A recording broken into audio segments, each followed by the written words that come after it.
Every day, Americans are bombarded with hundreds of messages suggesting that the good life is attainable through the goods life by making lots of money and spending it on products that claim to make us happy, loved, and esteemed. On the news shows, we hear a near constant refrain from economists and politicians about the importance of consumer spending and economic growth.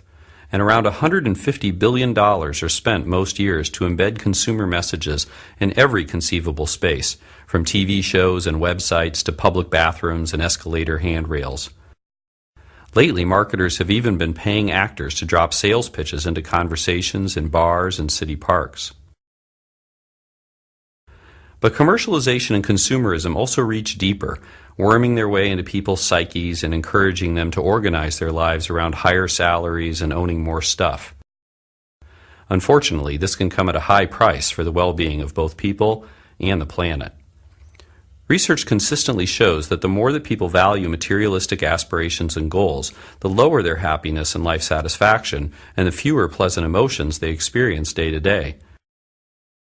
Depression, anxiety, and substance abuse also tend to be higher among people who value the aims encouraged by consumer society.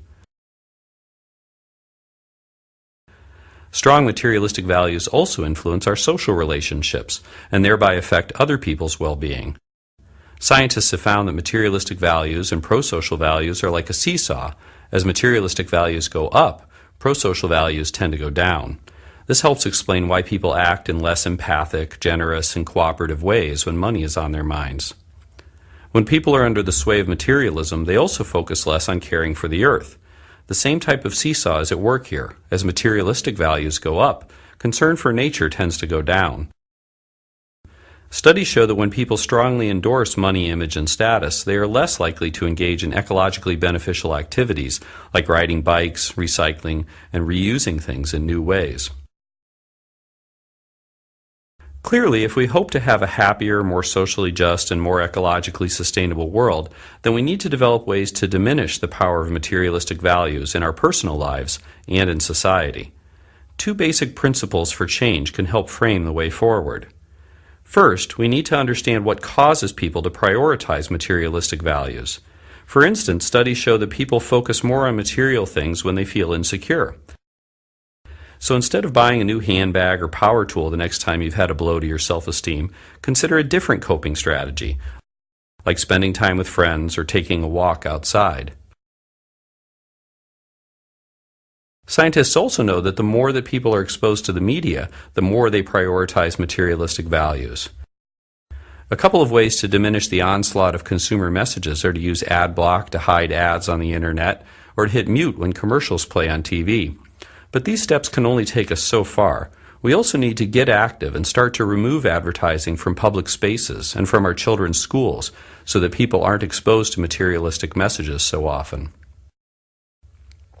The second principle for change involves promoting intrinsic values for growing as a person, being close to one's family and friends, and improving the broader world.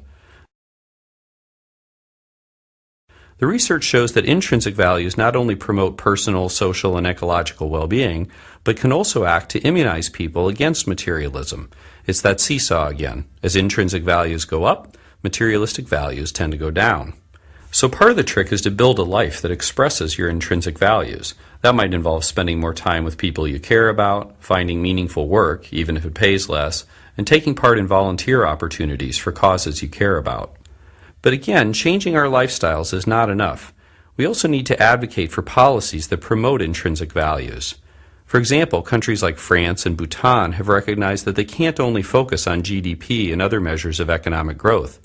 Now they are starting to regularly assess citizens' well-being and sense of connection to their communities so as to develop policies that truly encourage these intrinsic values. Similar efforts are underway in some parts of the United States, but they need more support. The grip that consumerism and commercialism have on our world can seem inescapable, and there are certainly powerful forces that push materialistic values on us.